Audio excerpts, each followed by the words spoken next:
I think I think people are afraid that that I can, in my experience, I've met psychics that are sensitive enough to know that I'll out them, that they're not, you know? Right. It's kind of a degree of skill, you know. I had a very interesting experience with a girl a couple of years ago. And a friend and a client of mine, you know, she was like, oh, you have to, I so want, you know, for you to meet and everything. And I said, you know, man, you gotta be certain that, you know, you want that to happen, because I cannot unsee what I see, and when I see it, that's what's gonna come out of my mouth. Right. And Right. everybody knows it, you know. So, and I can't even if I try to be diplomatic or tolerant, or, you know, put a spoon of sugar on it or something, the moment I'm gonna say it, my observer, really the two of us, I will immediately stop, and you're gonna hear a different, it's gonna be still me talking, but it says, no, that's not correct. You know, I just can't, you know, it's very weird. I can lie. Usually, I mean, no, I'm gonna self-correct right there, you know how embarrassing it is, you know. So I was like, okay, let's not do that, because it's still gonna, the correct thing is gonna come out of my mouth, no doubt, you know.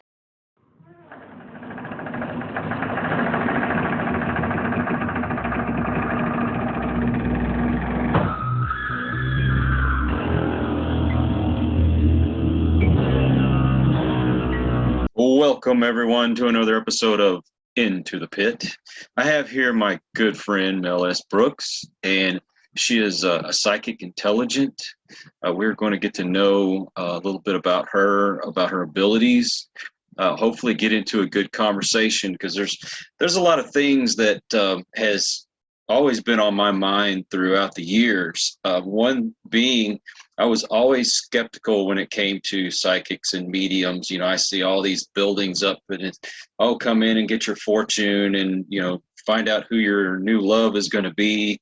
If you're going to be rich and famous, and all, you know, all these wonderful things, and it sounds great, but it's almost like when you go window shopping and you see something pretty in the window and you go and you buy it, and then later on you kind of regret that you did. I've actually had some pretty good experiences with certain mediums, and they have told me things there's absolutely no possible way that they could have known. But there's still those out there that seem to be crooked. They want to get your money, and it's all show. But I'm hoping that you will be open-minded like I am, and realize that there are legitimate people out there with abilities who are able to do some remarkable things. And Mel here, she is very remarkable. I have read a lot of her predictions, especially from last year to what was going to happen during this year, and she was spot on. I mean, there was things you're like, this doesn't make sense. Why would this happen? And it happened, and that's not a coincidence. So we're going to get into a little conversation about that as well. But I really want to touch on her abilities, because she works with political figures, and she does things that people shouldn't be able to do. And one thing, and I'm reading this definition because I had to figure out what it was myself, but there's something called synesthesia. Okay, I hope I said that right. And it says a concomitant sensation. Okay, a subjective sensation or image of a sense as of color other than the one as of sound being stimulated, the condition marked by the experience of such sensations. Okay, that might sound a little confusing, but I guess the easiest way is if you have one sense that's working, another one will automatically come on, and you would notice something that most other people won't.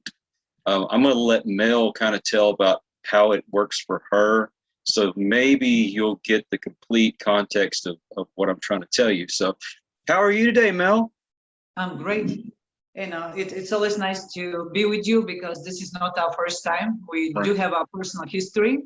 Yes. And I would, if you allow me, I will tell a little bit, you know, to our viewers and listeners how we met. We met by serendipity, and I get a lot of requests to appear on shows, to do lives, and you know, because of the sensationalism element that kind of follows me around like like a monkey on a chain. But I liked your energy, and we did a live, and that was in 2020, in the middle of pandemic, and we discussed, you and I discussed the origins of the pandemic. We got deep into the pandemic, and now you know from personal experience and history that everything that I predicted was correct. Yes. But also at that time, I have made a lot of informative videos to the public, which is totally free. We didn't even monetize on YouTube, and it was, you know, what it is and how to take care of yourself, and to fear not. This is, you know, when people were asking me, is this like the biggest problem? And I said, no, I mean, there is a bigger problem. The pandemic is just, you know, it's just one layer. It is not really the worst, you know, of the two evil. Mm-hmm. And then we published the videos on YouTube, you know, for people, for information. They accumulated 26 million views. And then Associated Press got a whiff of me, and they wrote an article about my predictions and the accuracy. And now I have all I have is a snapshot of that article, because the next day our videos were taken down and our channel was being shut down. So I'm always, I recently changed my status on Facebook to in a relationship, and a lot of people are like, yeah. I said, no, I'm in a relationship with fact checkers, because they really, you know, they really keep a good eye on me. You know, it's like, you know, it's almost like a relationship. I can't do anything, you know, without somebody watching over me in a way. So and you know, and this is where we are today with you, you know, trying to do as much good, and I hope that we can exceed what is allowed and what's possible, because we're kind of running out of time, you know, to inform, educate, alert, you know. At this moment, I would even go for panic. I'd like people to start panicking a little bit, you know, to get some sense of urgency, you know, that you know, that we're in a very crucial times. We have reached what's called the critical mass. Right. Once you go to the critical mass, you know, things are gonna go, you know, they're gonna go down. But to explain to people what it's synesthesia, since it's not such a common word, and that does not define it as just one of the tools that I have and I use, especially when I do medical readings. Synesthesia, in other words, is the multiple sensory experience of the same event.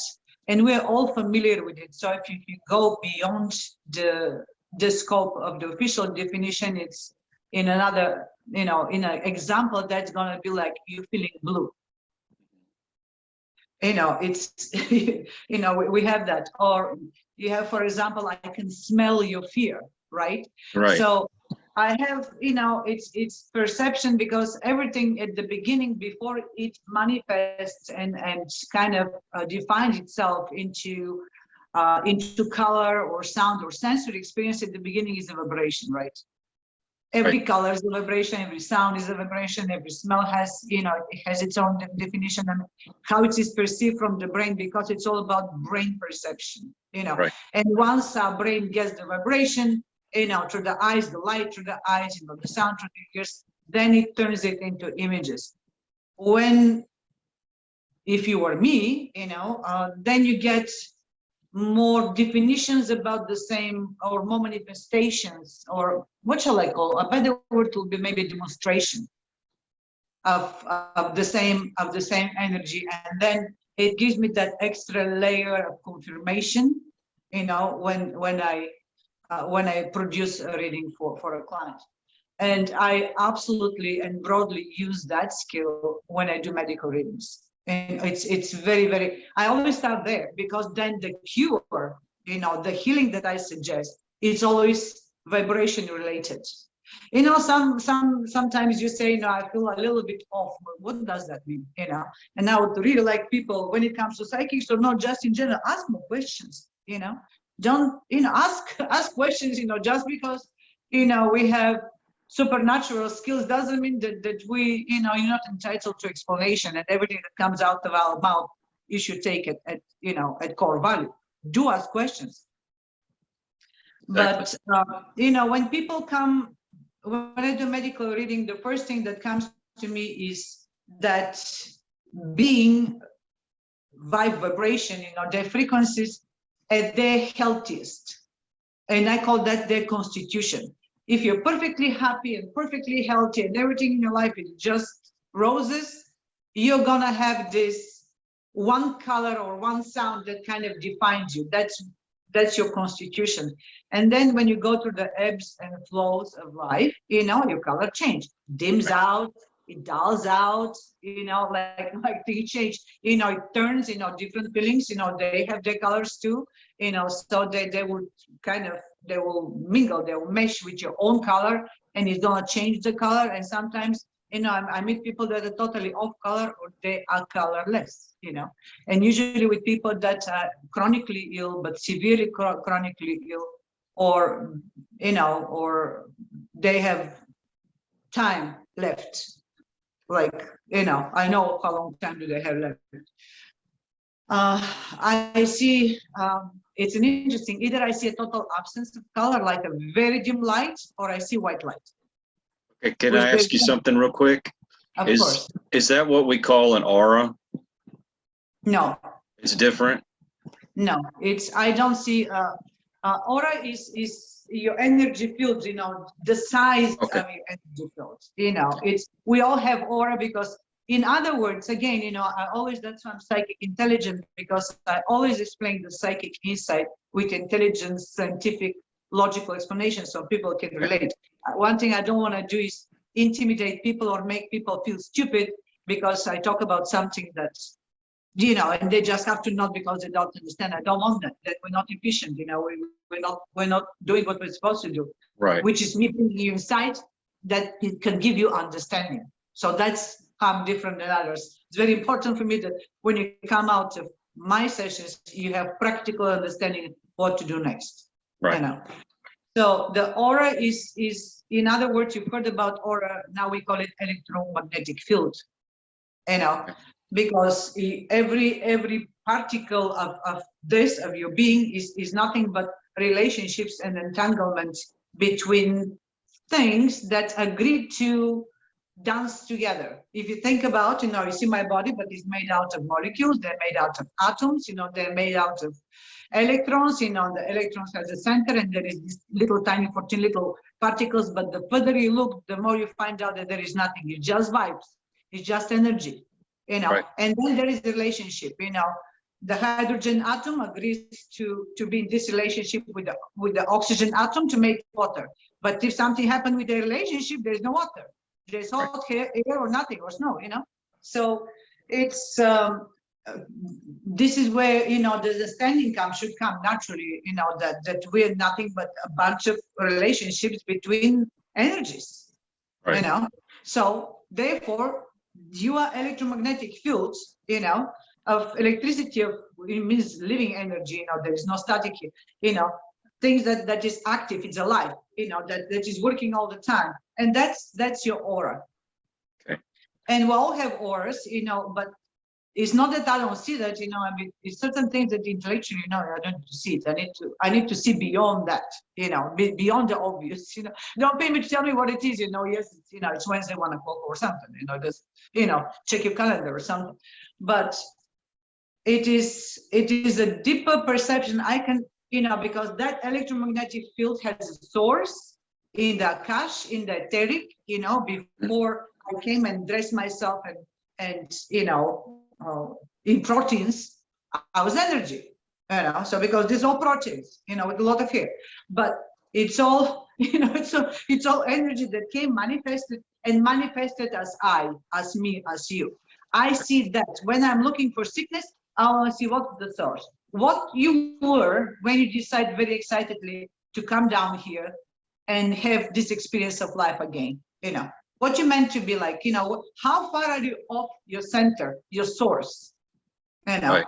Where did you get boggled down? Where you start losing, you know, believing the delusions, you know, whatever is causing your condition today, you know. And you're going to have an interesting experience because tonight I'm going to do your wife. Right. So and you see how accurate that is. But in that case, the synesthesia kind of give me the confirmation, the assertiveness that yes, that's correct. Because then my eyes kind of like move to the side. But I have more data, I have more proof about what I see. It's not only one source. I have multiple things. So sometimes if I doubt something, am I seeing this correct? Then I'm going to tune out from color to sound, and then the sound of your voice, the light of your skin. So I have a way to confirm my findings in that sense. So this is what synesthesia is, means multiple senses in Greek. So it's not, don't scare people with big definitions. It's not that complex. It's just, human nature. We have a tendency to take something very simple and make it very complex, So I guess the way I look at it, it's almost like, if somebody was experiencing a hallucinogenic and you're listening to music, but it's almost like you can see the music at the same time. I guess that's the easiest way to explain it. But how is it that someone like yourself can do a reading without somebody actually being in the room? Like, we're quite a bit of difference apart. You're in Arizona and we're in Texas, but you're still able to do that. How is that possible? All I need to see is an image of your picture of a person. But I need to see the eyes. So no hats, and no sunglasses. I need to see the eyes. 35 years, Kyle. I don't know. I was just born like this, So I had to learn to understand what that is, other than how am I doing it, because it's it's natural to me. It's an ability I'm born with, And as a child, that was a tremendous disadvantage. I didn't know, but I was very aggressive towards people, like physically aggressive, like my people, but I'm talking about when beyond the time I have memories, when I was 2 and 3, they're gonna come people, and I'm just gonna, my mother will say that, like, you're gonna get red, blood everywhere, and then just charge like a wild drum at people, but I could barely walk. Think about it, talking about 2, 3 years old child. And then there were people that are gonna come to the house, and I'm just gonna climb on them or clasp on them. And she used to call me like a grape of people. I don't have a monkey that come and wrap around it. So I had this, very intense reaction towards people. I just didn't know what, nobody knew what was wrong with me. I also didn't know. So they took me to psychologists, and then they couldn't find it. I remember when Russian psychologist, she literally threw my mother out of the office. So there was nothing wrong with her and everything, but I had this, immense, intense reaction towards people and everything living. I'll go and stuck my head in a big flower, literally stuck my head, in a flower. Go climb in the tree. I was totally fascinated, and I still am at absolute awe at God, life, nature. Right.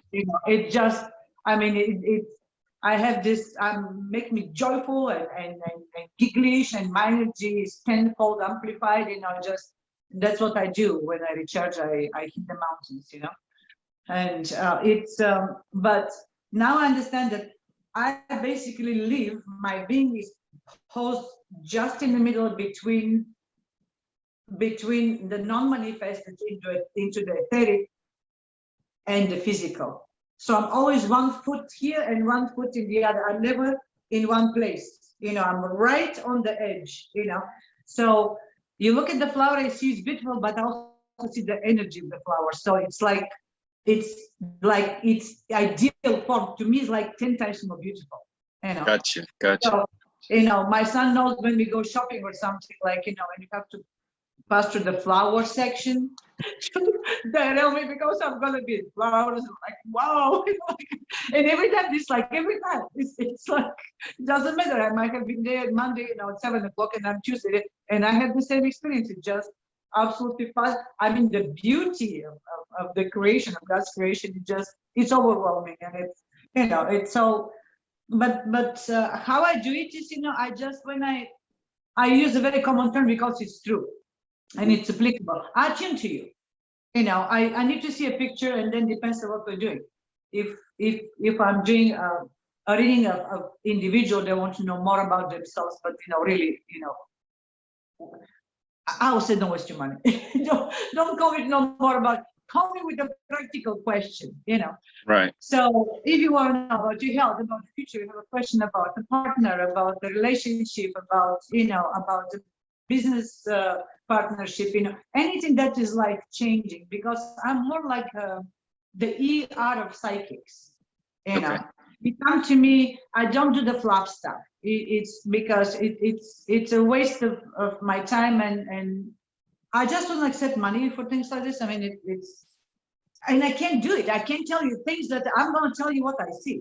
So if you want to hear, you know, some kind of encouragement is one thing, but deception is another. And unfortunately, sometimes they travel too close together for my taste, you know, liking, because this can also, I can encourage you, for example, to continue this path, but how can I do this when I know what's coming, what's ahead in the path?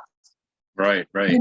Fair, you know. I mean, I don't think it's fair. I know you want me to encourage you, but it's kind of like going to a doctor who knows that you have a terminal disease, and he was like, "Oh, nothing wrong with you." Just like, you know, I just ethically cannot do that, you know. Nor will I ever, you know, think of, you know, be convinced, you know, to become a feel good vibe, you know, namaste type of a situation. No, you come to me, you ask me, okay, what do I need to cut?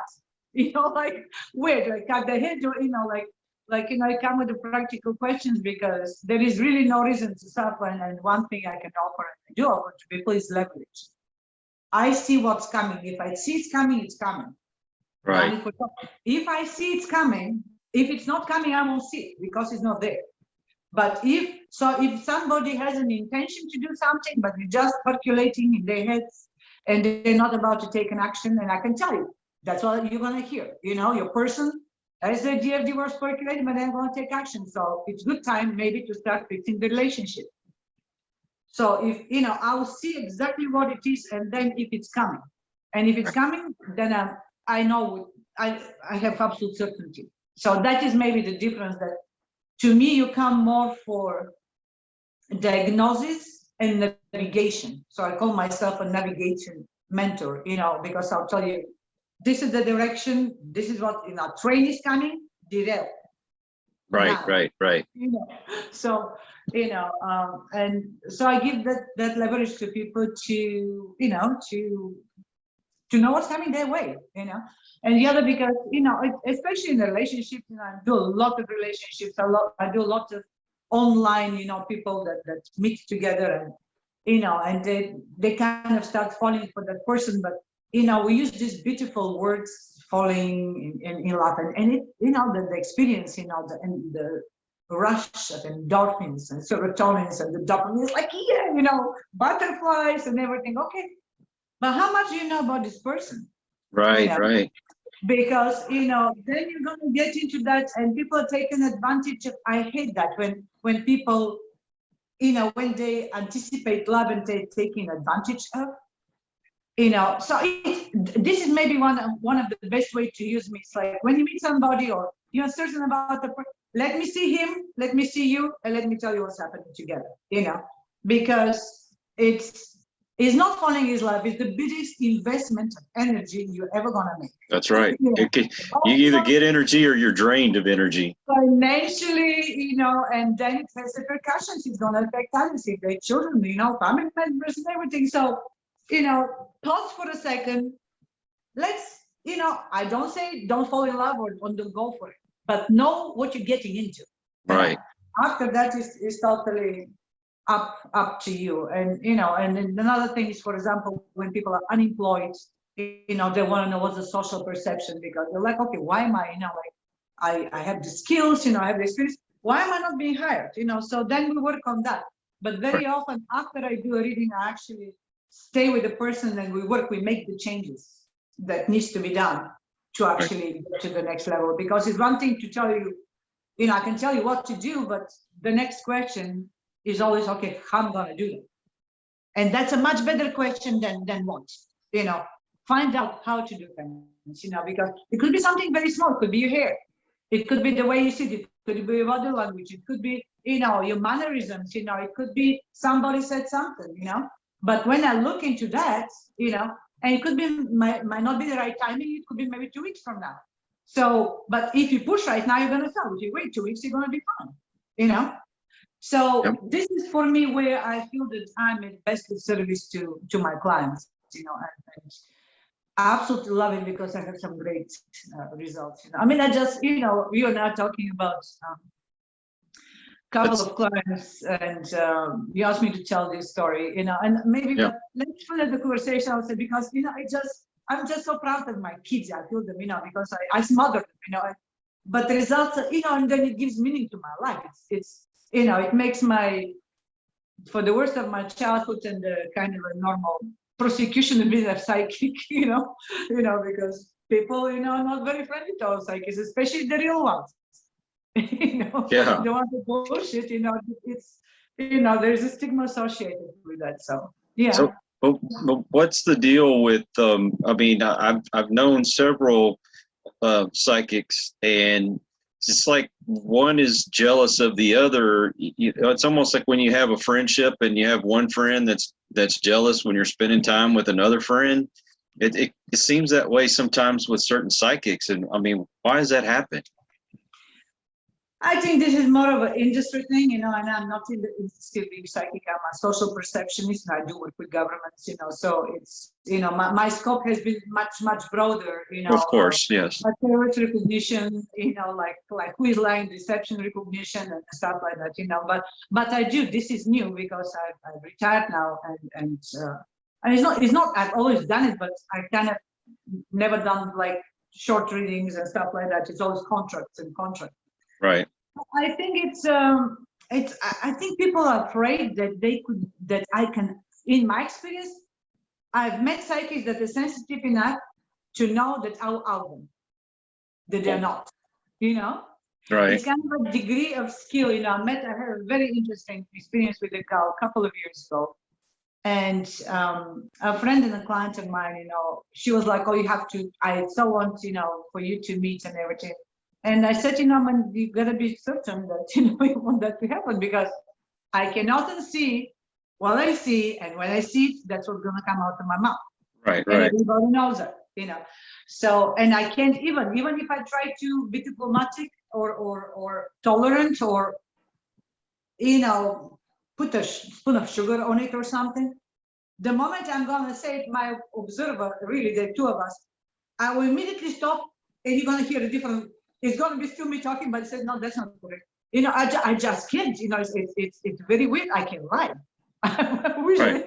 I mean, no, I'm going to self-correct right there. How embarrassing it is, So I was like, okay, let's not do that, because it's still the correct thing is going to come out of my mouth, no doubt, And there have been a lot of life-threatening, situations that where I wish I could, one of us can shut up. Nobody could ever accuse you of not being honest. That's for sure. No, I mean, it's, and there have been a lot of financial benefits for me to, like I'm talking about, to kind of change, like if you say this to this person, right? Like, would you, I need them to believe something, and I can't. I'm talking about millions. I've had great offers, from the opposite side, but I can't. I'm gonna self-correct, I just physically I'm not, literally I'm incapable of lying. It's horrible. Imagine how diverse in my personal relationships. I'm a terrible liar myself. I could never get away with anything. Yeah, I just I'm just gonna self-correct in the middle of it. So now, it's hard, but yeah. Mm-hmm. Okay, so I was telling you about this girl, so I meet this girl, I go to the meeting, and as I'm walking towards her, I'm seeing a medical situation, and I saw an issue that was really, imperative that she looks after it tomorrow.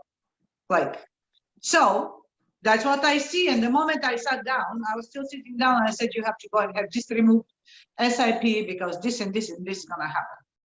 Right. And then my friend, you know, who knows this girl, they're actually closer than we are. They're actually better friends than we are.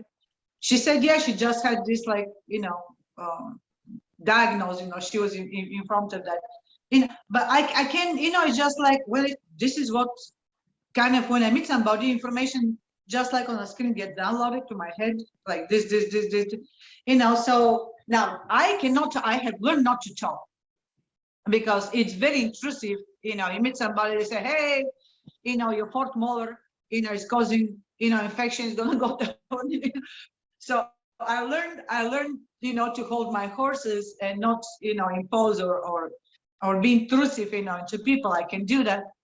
But if you ask me to talk, and every client knows, you know, just everybody knows, don't ask me a question unless you want to know the answer. You know, let's talk about the weather, something, you know. So, and I think, and she got so scared of me. I can feel her fear. I can smell her fear, you know, talking about synesthesia, because she was trying to portray herself as a psychic. You know, we have all these healers that don't heal.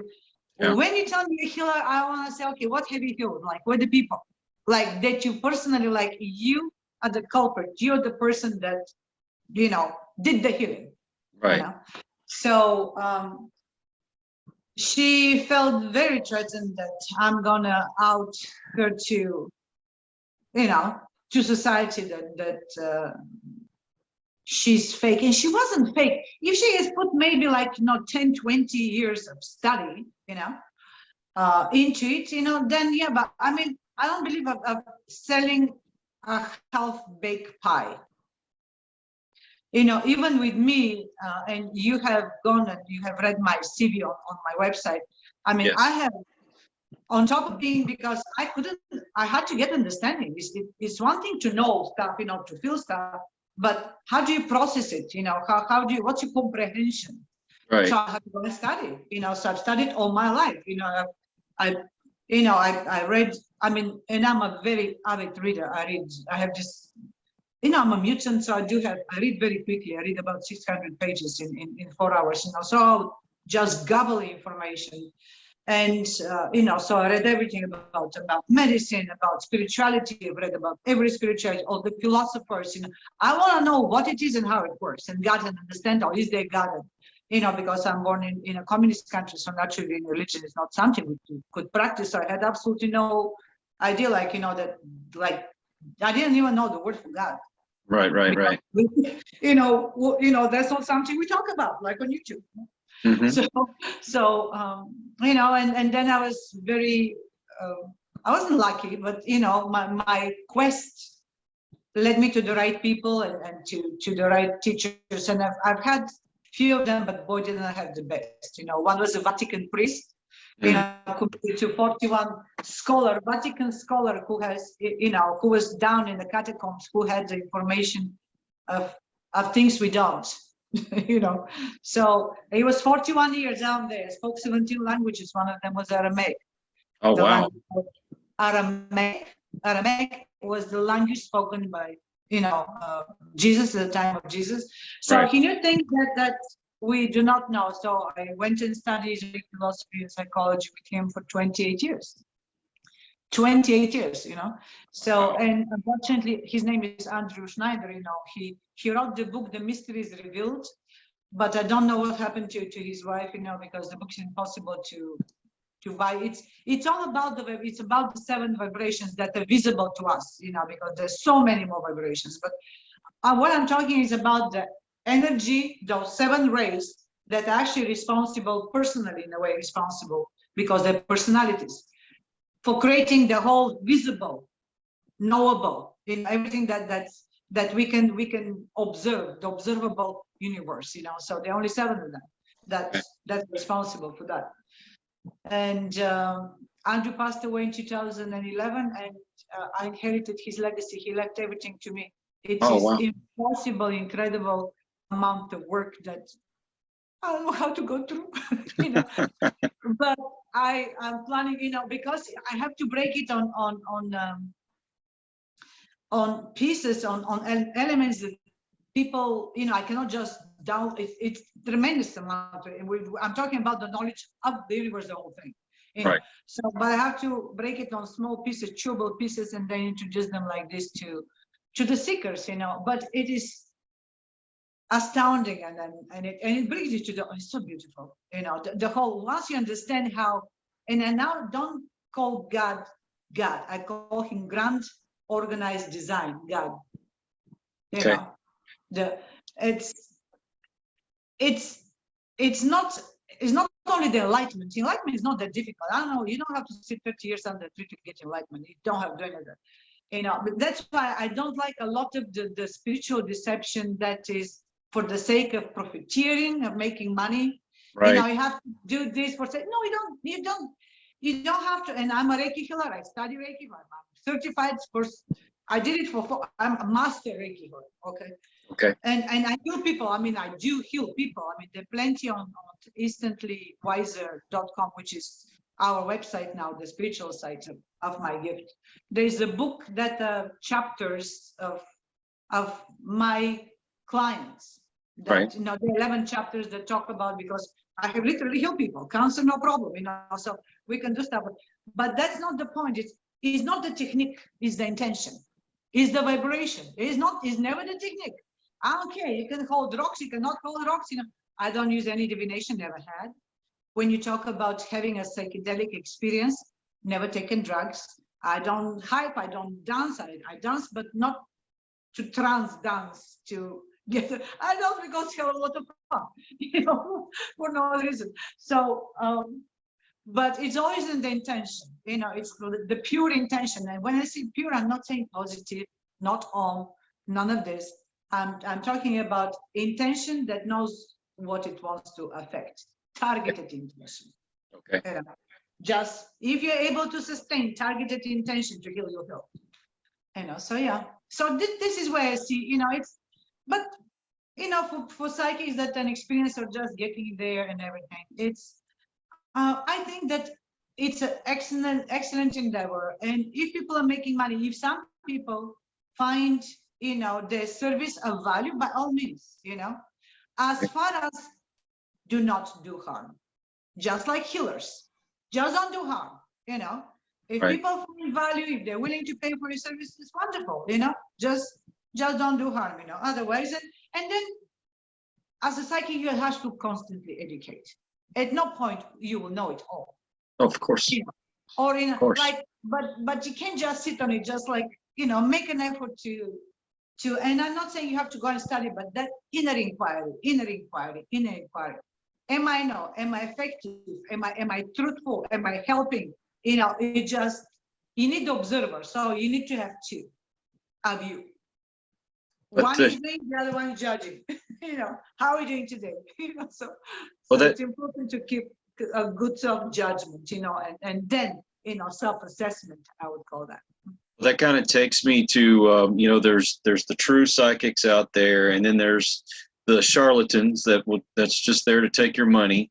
One, how do these people get away with doing what they do? I mean, is it the broadness of what they're saying, or are they just able to pick up on certain things by looking at you? I mean, how do they get away with what they do? I'll give you an answer that you don't expect, but it's all about mathematics. It's probability against possibility. Okay. So I can say sometimes in the next 6 months, you're not going to meet somebody in some location and he's going to be a true soulmate. What are the chances of that happening? 50-50. They're 50-50. Right. At no point of time can I give you a better, you know, a better estimate of those chances. Chances that might happen, chances it might not happen, right? Right. So if you meet somebody in 6 months, you know, somewhere, and you kind of like the person, and then you project on the person, say, oh, she said, that's my soulmate, right? Right. You have that confirmation in your head, you know, so you use something from what you've been told, then you project it onto this innocent individual, shall I say, you know. And, let's say there is a mutual liking, because things happen in love, do exist, big time. And then you proceed further on, right? So there is a validity to what anybody tells you. They don't even have to be psychic. Just because this is not psychic gift, this is an inference. You infer that if you don't die today, you might go someplace, meet somebody, and might fall in love. I mean, that is just, the 50% of what's out there. Just, so that's an inference, Right. That's not psychic. Psychic is a person who don't tell you what might or might not happen, but is going to tell you what's coming your way. There is a difference. What is already coming your way, So, because then, then it shows you that that person has the ability to see into the unmanifested. Right. What is coming your way. So that, to me, that's the only definition of psychic. And of course, I can see all your past and everything because you're the book, like everybody. When people say, well, how do you know these things about me? No, well, because it's sitting right in front of me, so I'm just flipping pages. You ask me a question, and I'm like, okay, let's see what happened then, But all the memory, everything that I don't know, because you don't. Right. So, and then, sometimes I pull things, if we need to, I'll pull things, but usually I don't like to look in the past, but I do, because every person has an explanation, like how you today from pure energies, something happened, from when you materialize, when you got into proteins to now, something happened. So it kind of helps people to have a life review in a way, so they can, then their life makes sense, So I'm really very practical psychic in a way, you just, like I said, you come from me with a to-do list, ready to that I don't sell hope. I hate that. See, this I very strongly I abhor people that, especially in a medical situation, especially when it's related to children. I speak from personal experience, but I abhor that. Do not sell people false hope because because that's harmful. That is harmful. Very, very. Well, you lose faith in humanity altogether when you sell some kind of false hope to someone, and when things don't work out, they're mad at the world, they hate everyone, and it's an awful situation. I wish we could keep talking because there's so much more that we could talk about, but unfortunately we've run out of time. But I mean, we can always come back for a part 2. I would love that. I would really love for you to come back, and because there's so many other things that we didn't get to touch on and I really wanted to talk about. But you look at me and you've told me things, and I thank you for that. I guess I'm gonna put you on the spot. Did the last procedure that I have, is that going to help me with my spine, or I'm still going to continue to have problems? No problems that require surgical.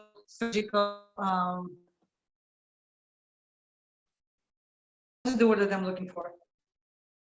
But in Uh-oh. Okay, you will need more surgery if you get up and you start moving. You have to heal the tissues that have been, the nerves have to reconnect, so with you have to survive the trauma of the surgery, but that also means that you also have to change what brought you to the surgery, so you and I can talk about life changes, but and you're too young not to have the full mobility, and it's not only that, but it's exhausting, and I know it's very frustrating. It must frustrate the hell out of me. Yes. Not to have a full mode of no. What am I trying to say? Mode of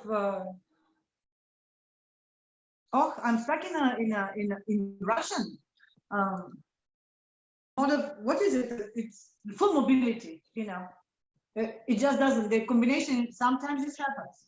I'm gonna have, because there are more words now in Russian that is actually better suitable to answer you than the word in English. And Okay. the Russian thing is like, well, say this because it's more accurate. And I was like, no, give English. They said, no, but this is more accurate. So, but you know, there's some changes that you need to do because it's, you know, with you is also external. You have to sit down a little bit on your behind, honestly, you know. You have to slow down. Everything happened for a reason for you, you know. But you kind of learn the lessons, you know, you disbelieve, disapprove, and erase a lot of misconceptions and concepts of your life that were not life-serving, you know. And it's good because now in the calm waters, you know, your pool is now calm, you know. But now you just have to, you know, regain your range of motion, what I'm trying to say, you know, which we can. But if anybody tell you that you need, please don't do any more such. Gotcha. Even if they recommend it, please do not, because you're just digging into a wound. You know, you have to heal first. You know, let's see what your body can do. Let's see what you can do. Let's you know, before, because it's, and you know very well, big, but it's just a lot of money making in the medical care. A lot of absolutely unnecessary procedures. Sometimes you don't forget that your body does have the absolutely perfect ability to heal. Perfect ability to heal. Just stop interfering with the process of the body, support it.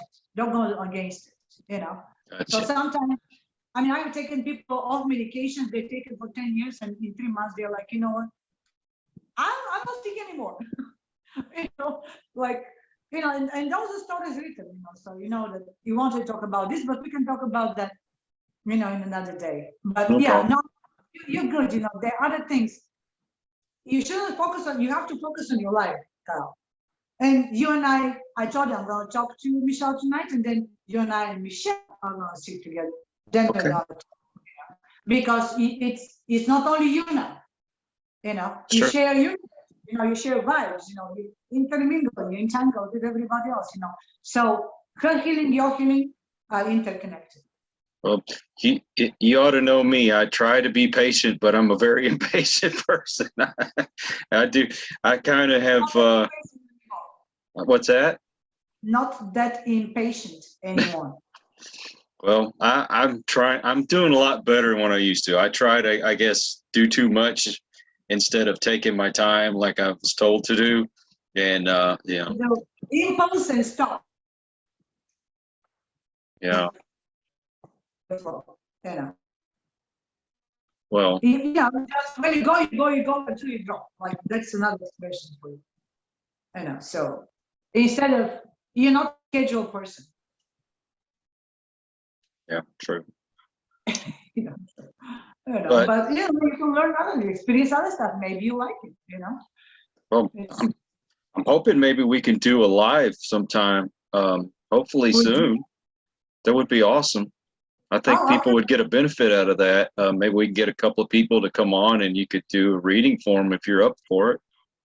No problem, but you know, we have to schedule, you know how my schedule is, you know, and I wanted to offer to you because people, yes, it's true that I'm booked, you know, ahead of time, but you know, but it's people, so some people get off, you know, like and we return the money to everyone, like, you know, they cannot make it or something. So sometimes I have these openings or, you know, little things like this. So if somebody wants to come up, they can, but they have to email us. They can, you know, because through the website, you know, the calendar is booked. So if you email me and tell me, okay, you know, do you have an hour? Can we find something that AJ, my assistant Alyssa, is gonna find, like, you know, if somebody cancels, then we have open spots here. No, it will be a lot of time to do it. But again, I'm gonna say what I see. I don't know if people want to, because we're not, you know, humanity, and it's wonderful. I mean, human condition, it's the human condition is also wonderful, but we're not supposed to be one-sided. That's right. That's right. So it's if you want only to say the good things, chances are it's not gonna go down that way. You know, so it's gonna come as it is. You know, so. You know, one of my favorite supervisors I ever had, he would pull me off to the side and he would tell me like it is. This is where you're screwing up, man. You need to straighten up. And I appreciated that so much. And instead of, yelling at me and, telling me I'm stupid, he would sit down and he'd say, this is what you need to change. And, this is what I've noticed, let's fix it. And that meant more to me than anybody else that I'd ever got criticism from, because it was constructive. He told me exactly what I needed to hear without putting, rose-colored glasses on, if that makes sense. And That absolutely makes sense. That's why I'm called the fixer. Because exactly. when you come, I'm gonna surgically dissect it, and there is no reason to lie to each other. We get wrong, Right. we get wrong, but their results, their Exactly. results. So people have suffered with something for 30 years because nobody, in wanting to be nice, this social hypocrisy that, I cannot say this because nobody's gonna like me. I have no problem with that. But they've been alive for such a long time, but they suffer, and I can't, just tell it how it is, but I come from a deeper compassion, but I'm still not gonna, I'm just not gonna throw any dust into your eyes. If it's something that you have to cut, you have to cut it. That's right. Cut it. Stop doing that. This is what you're doing. It's like it's affecting you. And when you're dishonest or brutally honest, that people say, I'm with people. Can you believe this? Such a.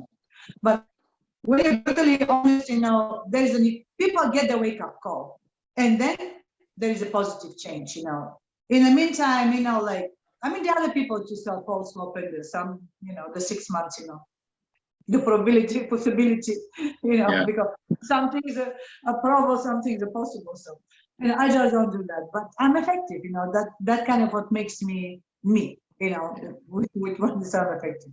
We need more brutal honesty. What do you talk about? Because we greatly exceeded the time, did we? We have exceeded our time. But that's okay. We will come back and we'll have another discussion another day. Okay. And so thank you for your time, as I know you are a busy woman.